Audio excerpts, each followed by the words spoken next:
Coupe du Monde, plusieurs joueurs français victimes de racisme, la FFF prend des mesures depuis la finale de la Coupe du Monde, plusieurs joueurs des Bleus sont victimes de racisme. La FFF a décidé de réagir.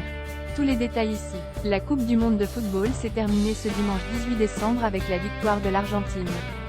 L'équipe de France n'aura pas réussi à décrocher cette troisième étoile. Et pourtant, ils ont tout donné lors de cet ultime match. Longtemps dominés par l'Albiceleste, les Bleus ont réussi à revenir au score grâce à un doublé de Kylian Mbappé. L'Argentine et la France sont alors allées en prolongation. 30 minutes durant lesquelles chaque équipe a marqué un but. C'est donc au tir au but que le match s'est poursuivi. Et l'Argentine a été plus forte que la France sur cette dernière épreuve. Un coup dur pour les joueurs de l'équipe de France qui ont cru jusqu'au bout, tout comme les supporters français. Mais pour certains Bleus, le retour à la réalité a été encore plus difficile que pour d'autres. Il se trouve qu'après cette défaite en finale, certains joueurs ont été victimes de racisme sur les réseaux sociaux. C'est par exemple le cas de Kingsley Coman. Sur sa dernière publication Instagram, le sportif a reçu de nombreux messages haineux, ce qui a poussé la Fédération française de football à réagir.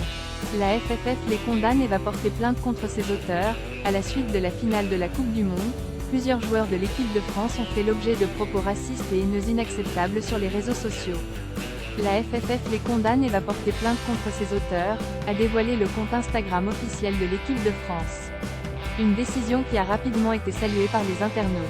Ils ont d'ailleurs été très nombreux à soutenir les joueurs victimes de racisme, un soutien sûrement apprécié par les personnes concernées.